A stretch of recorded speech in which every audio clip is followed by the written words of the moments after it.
Cricket আর football ভিন্ন দুটি খেলা, দুটি ভিন্ন মাঠ, কিন্তু আবেগ, সম্মান আর তারকাখ্যাতির জায়গায় কোনো ভেদাভেদ নেই। সেই কথারই জীবন্ত প্রমাণ মিলল মুম্বাইয়ের ঐতিহাসিক ওয়াংখেড়ে স্টেডিয়ামে। একপাশে ক্রিকেটের ঈশ্বরখ্যাত শচীন টেন্ডুলকার, অন্য পাশে ফুটবল জাদুকর লিওনেল মেসি। দুই প্রজন্মের দুই মহাতারকার এই সাক্ষাৎ মুহূর্তেই ক্রীড়াপ্রেমীদের হৃদয় ছুঁয়ে যায়।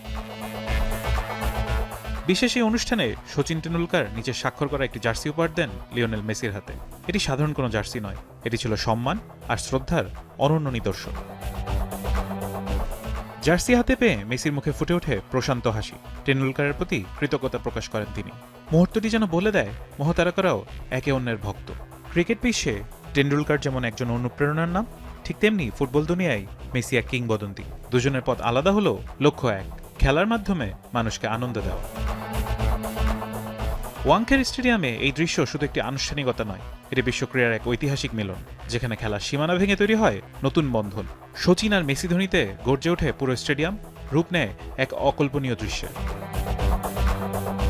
শচীন রমেশ টেন্ডুলকার ও লিওনেল মেসি, দুটি নাম, একটি মুহূর্ত, আর ইতিহাসে লেখা এক অনন্য অধ্যায়। ফারহান ইহসান, এখন।